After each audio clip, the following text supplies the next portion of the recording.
What's going on, Yugi Bros? Sorry for the different mic that we're using today. Also sorry for the lack of videos lately. I've been out with COVID for a while. It really sucks. I'm not gonna lie. So, finally raring enough to record today, though I know I still sound out of it. Definitely am, but we're gonna try to get through this as quick as possible. So today we got another duel video for you guys. This one is going to be both spellproof armor and the Gaia Knight of Legend skill. For those that don't know, oh wait a minute, that's interesting. Actually, it won't let us see the Knight of Legend skill. Well, don't worry, we'll flip it really early here. We're playing Spellproof Armor. Spellproof Armor says you activate the skill during your main phase. All machine monsters you control are unaffected by your opponent's spell effects, which is already just busted beyond compare. But then also you can normal summon machine normal monsters with one less tribute, and if a non-machine monster is in your graveyard, you flip the skill over. You can only use this skill once per duel. So obviously you're just going to play all machines so that the skill will never flip itself over. And to talk about some type of powerhouse right here. So this skill was good last list and the list before that, but just to take it into context, like with now with Jinzo and other things in the game, quick play spells are where it's at for your disruption, and when your entire deck is unaffected by spell cards in general, you lose a lot of the ability to stop this deck by disrupting it. And if you go into the trap-heavy version, this deck's playing Jinzo. So if you stick a Jinzo in this deck, everything's unaffected by spells, and Jinzo's stopping your opponent from playing traps. Like, you need monster effects, and outside of that, you really just roll the entire game. So things like Book of Moon, Offerings of the Doom, Shrink to a lesser extent, like all three of those cards are just null and void to this deck, which is really, really dumb. We're actually going to start with Blastsphere here, and we're going to set 2 cards, keeping the zone open so that Blastsphere is live. Our opponent is going to draw into Sphere Karibo. They're going to go into the main phase. They're going to summon Charging Gaia, since they didn't open the regular Gaia. However, here it is, Knight of Legend. Skill says activate the skill during your main phase. Each turn, one Gaia the Fierce Knight you normal summon can be summoned without tributing. Apply the following skills while you control Gaia the Fierce Knight monster or Gaia the Dragon Champion monster. This counts as Gaia the Fierce Knight monster. If it attacks a defense monster, you inflict piercing damage, and then once per turn, if you inflicted battle damage with this skill, you get to draw 2 cards and discard a card. So it's basically Spiral Spear Strike's effect, just always potent on the field, which is ridiculous. Once per turn, of course. But the downside is you can't activate your set cards in your spell and trap zone. So once this skill is live, this effect takes effect for the remainder of the game. So you do have to be aware that you are kind of Denko seconding yourself, basically. So everything you're playing in this deck is any type of spells, right? So you aren't forced to set something beforehand and then have it be dead thanks to the skill. So they're going to summon Charging Gaia, assuming they're thinking they're going to get the piercing effect off. They're going to swing into our Blastsphere, which will flip and go to the spell and trap zone. We're going to draw into Ally of Justice Colossalus. Now this is crazy, I brought this up in one of my prediction videos. I think it was for machine support, and what's nuts about this is you can normal summon it with 1 less tribute. So we can just drop this to the field at 2300, and it's unaffected by spell cards. That's really, really dumb. And that is the other perk of this skill. Like previously, our normal summonable options were, I think, 1800 attack and 1750 respectively, and yet here we are with the Colossalus at 2300, so that's kind of nuts. They're going to draw into the 3rd Gentlemander, which is nuts. They have all 3 of those in their hand. They're going to lose their Charging Gaia, thanks to Blastsphere's effect, and take the 1900. They're going to normal summon a Gentlemander. Keep in mind, Gentlemander has that effect where your opponent cannot attack any monsters except this one. So if you were to stick 2 of those on the field, similar to Command Knight, they can't attack you. So it's obvious that they're setting that up, but they really can't do anything else here. We draw a Twin Barrel, which is a cute card. It says if it's summoned, you target a card your opponent controls and toss a coin twice. If both results are heads, you destroy the target, or you destroy it rather. So it's actually really cool. It's very, very situational, but we're going to try to hit this Gentlemander here. And the first one we get is a heads. Unfortunately, the second one we get is a tails, so no dice there, but we'll set our Cosmic Cyclone and we'll go into battle phase and have Twin Barrel swing over the Gentlemander, only for them to summon the second one. We're going to activate Book of Moon, flipping that one face down, get our replay, and try to swing into the same one again. They're going to drop another one, which actually I'm not completely sure is actually a legal play. I have to double check into that, whether or not on a replay, since the declared attack was technically already declared, it was a replay. Do you get a chance to drop another one of these and or use a Sphere Karibo? I'm not exactly sure. But we're going to Offerings. The second one here attempts one last time to swing in, and they could Sphere, but they're just not going to, because this attack is still live. So their card will die. Then we're going to have Colossals try to swing in and get that attack through. They're going to draw in a second Sphere. They still haven't hit a Gaia, which is nuts, so they're forced to pass. We don't draw because of Offerings, so we're going to swing. They're going to take the Sphere Karibo for the first and the Sphere Karibo for the second. And they have to pray to God that they draw the Gaia. And they do. They hit the Summoner's Art, so they will use that to search the Gaia monster. They will summon Gaia to the field.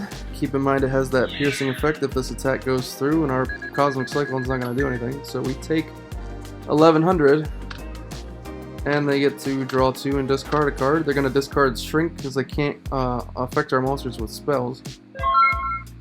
And they're going to pass. We're going to draw in a Soul Exchange, which is really clutch with something like this in the deck. You know, you can normal summon them anyways, but you have this other ability where if like you have this in a Soul Exchange, you contribute an opponent's monster for a Colossal. That's the old-fashioned way, and just spot removal of their card, which is cute. Also works with Jinzo. But no dice, we're not going to do anything with that here, so we're going to be passing. They're going to draw into another Gaia. They're going to Summoner's Art for the third Gaia, though we think it's the second Gaia. They're going to summon that Gaia. They're going to have this one swing into our Twin Barrel. And I don't know why I actually didn't put this in attack mode. I guess I just didn't think about it, but it doesn't matter because they have the other Gaia anyways. They're going to draw 2, discard, and of course swing for game. So unfortunately, they actually made the comeback once they started seeing Gaias, and that is the point of Night of Legend and the Gaia deck. If you see Gaia, you have a lot going for you. If you don't, not so much. We elect to go second, so they're going to drop Gaia immediately, opening Sphere and a Gentlemander as well. We draw into a Book of Moon. We're going to activate Summoner's Art, searching a Colossalus. Going to activate our skill, normal summon our Colossalus, and set our Book of Moon, and pass. Go figure, they draw into Cosmic Cyclone, the one out they needed here to get rid of our card. We're going to chain Book of Moon, but obviously that's not going to make a difference, because they can flip their card back face up. Now they summon Gentlemander here, so it's an interesting play on their part, because they could have just passed, and then when we swung in, even if we summoned this and tried to swing in twice, they could have feared both, and then kind of gone on the offensive here, but they're going to try it and instead crash both and swing in for 12, so we'll take that. I mean, it's not completely, you know, wrong. The thing is, they'd have to top deck Gaia now, because we're going to go into the same situation where we're going to try to swing over Gentlemander, they're going to Sphere, and they have to draw into the Gaia. Now, they draw into the Solitary Sword of Poison. This is an interesting card in this deck. You equip it to a monster you control. If you equip monster battles an opponent's monster, the equipped monster's original attack and defense are doubled during damage calc only. If you control a monster other than the equipped monster, you send this card to the graveyard. But what's nice about this is something on, like, usually you're using it for Gaia. In this case, they're going to play it on the Gentlemander, but usually you prop this on Gaia. Gaia becomes 46 when it battles. And with the piercing, sometimes that could just be straight game. In this situation, however, they're going to have to equip the Gentlemander, but Gentlemander will be 2400 whenever it battles now, which is still decent enough for this deck to, you know, do some damage. So we're going to forcibly Book of Moon their monster, getting rid of the Sword of Poison, and they're forcing them to pass. We're going to draw in a Widespread Ruin. We side this in, usually for the mirror match, but we figured it was probably going to be good in this situation as well. We're going to normal summon the Colossalus. We're going to switch our Blastosphere. I'm sorry, we're going to normal summon Blastosphere, switch our Colossalus to attack mode, set the Widespread Ruin, and we're going to swing.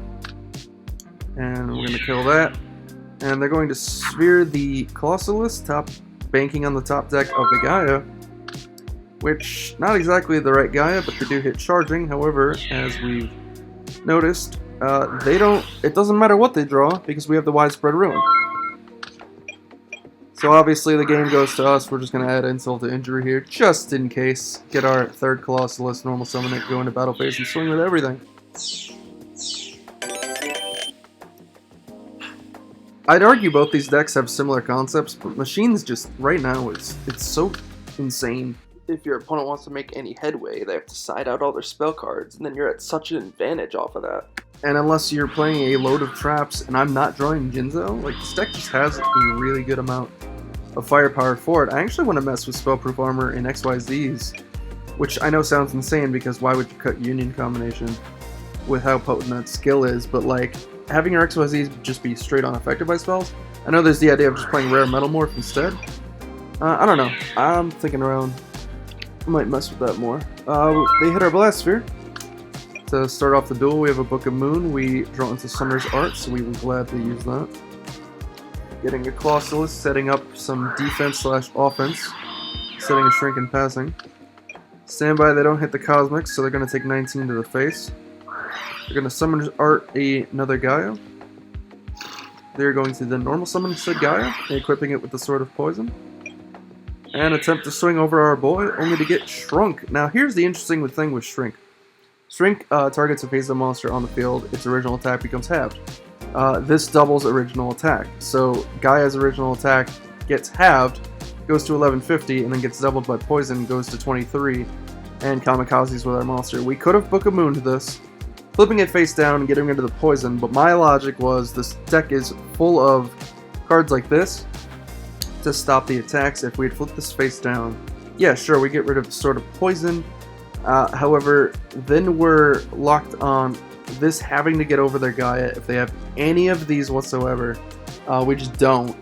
And then this would have to flip both heads. I'm never going to try and rely on Twin Barrel to go off for free destruction, so I figure it's better to just trade, get that thing off the field completely. That way, even if they have these, like, we're not sitting behind, having to waste 2 or more options to get rid of it.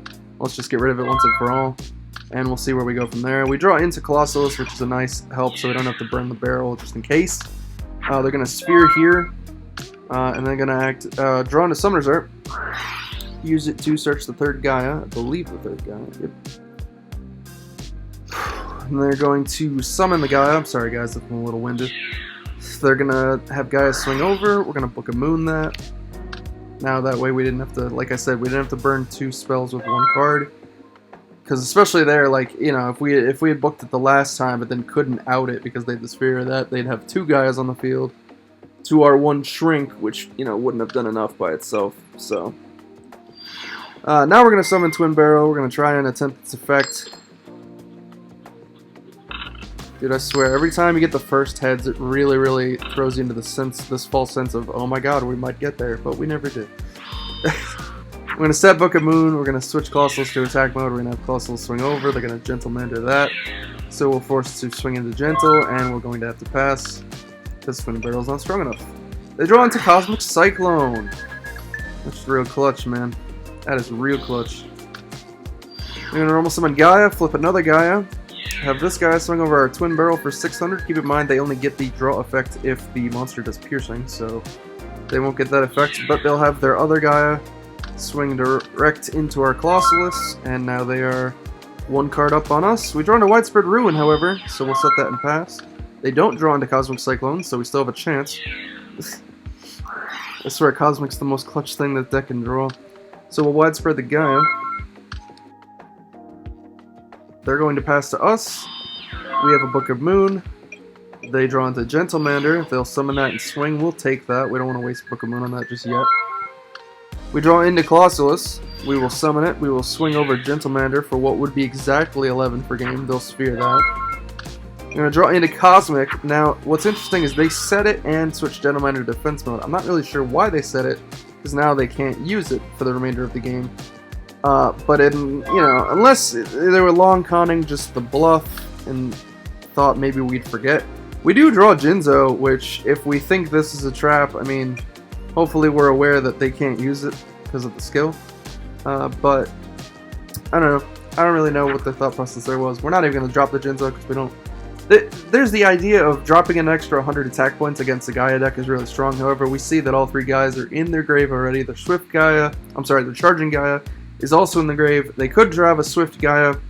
That could be a problem, but we have Book of Moon. We know this is dead, and they can't draw a Cosmic and a Gaia in one turn before their battle phase. So we just go with it. They draw into a Gentlemander, they pass. We draw into Summoner's Art. However, we have already used all 3 of our Colossalists, so we're going to set that as a bluff and swing for 23. They're going to Gentlemander again. We're going to swing in. Then they draw into DD Crow. They sided that, literally, from what I've been told, because their spells obviously wouldn't work, since we're unaffected. So they just sided it for more defense. I guess, right? When worst comes to worst. Now we're going to tribute for Jinzo, because why the heck not? We've got all the back row. We'll swing into the DD Crow. They'll draw on a Sphere. We'll draw on a Blast Sphere. We'll have Blast Sphere swing to get regularly sphered. And then we'll have Jinzo swing in for game. So a little long there. But we finally got it. So let's talk about the Gaia deck. It was triple Gaia the Fierce Knight, 1 Charging Gaia the Fierce Knight, triple Gentlemander, triple Sphere Karibo. Messing around with all the different Gaias. My problem with Swift Gaia is that you have to have no other cards to normal summon it, and my god does that end up always being dead in my hand. Like, you can't set cards in this deck. So, if you have Swift Gaia and like any spell and traps, you can't set them to normal summon it. I mean, you can, but then you can't flip your set cards. So it's just, I don't know, it's like a double-edged sword. I don't like it. So we're playing Charging instead. We were playing Warrior Returning Alive, but it just, I don't know. Every time I draw it, it's early game, and it's never live, so... so those are our 4 Gaias, or I guess I should say 7, because of Triple Summoner's Art. The 2 Sword of Poison, this card's clutch as heck.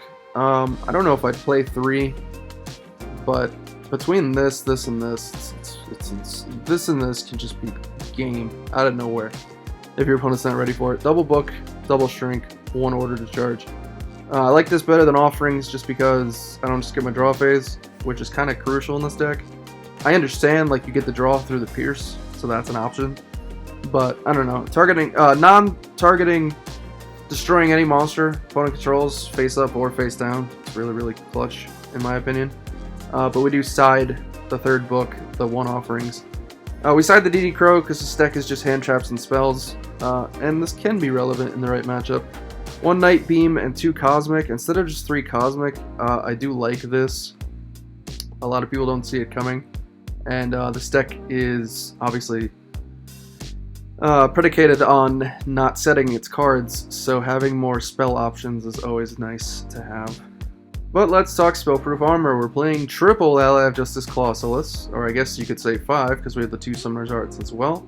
Double Jinzo in the main, triple Twin Barrel Dragon. Listen, I don't think this card's all that great, because its effect is very random, but it's 1700 attack, so until we get a better option, that's where we're at. And then the 1 Blast Sphere. A lot of people don't see this coming, which is really nice, especially in the main deck, so it's a nice little wow factor to kind of throw them off. Also redirects their Cosmic Cyclones at this, so that these cards end up being more live. Double Soul Exchange for these 5 targets. Whoops. Triple Book of Moon, because this card's still clutch as heck. Double Shrink. I can't honestly talk about how underrated I think this card is in general in Speed Duels. You wait till damage steps, so a lot of things just can't be chained anyways. But then also, just getting rid of a monster straight up by battle, doing damage, and having it be damage step, really clutch, really clutch. 1 Offerings, because I always do this, and then 1 Cosmic. This deck barely worries about back row, because they're unaffected by spells, and you have Jinzo in the deck. However, situations have come up where needing this has been relevant, more so to deal with cards like Union Hanger, for example. So we keep 1 in the main deck for something like that. We could arguably main 2 again for something like that, but it's not necessarily enough of an option for me to always want it in something like that. So we main 1, side the 2nd, and then call it a day from there. The side deck is the second Blast Sphere because I still think this card is clutch when it needs to be. Double Ally of Justice Core Destroyer. We bring this in for mainly XYZ, just because if it battles a light monster, it automatically destroys it, which is nice. And then the double Widespread Ruin for the mirror match, and, you know, whatever else it ends up being relevant in. But guys, what do you think? Those are just my thoughts on these decks. There's a lot of different ways to play Spellproof. Like I said, if you can see here, I've got Spellproof XYZ list. I got a Spellproof 30, which is a 30-card Spellproof idea. I got a lot of things that I want to mess around with. If you're looking at, like, wow, why are all these decks? RG is regular for regular Yu-Gi-Oh! And SP is speed. Got a lot of options. But, you know, hopefully, if I'm better throughout the next few days, I can bring you guys a lot more of these videos. Like I said, I've got COVID right now, and it's kind of been a very lingering, creeping, terrible time. So hopefully we'll get over this soon, and I can come back to bring you guys the content that I love. This Battle City box has definitely been a shake-up for the best, and I love where the game is currently at, so we'll see what happens for sure. But yeah, other than that, comment, like, and subscribe as always. Click that notification bell to get all of our latest updates, and I'll see you guys in the next video.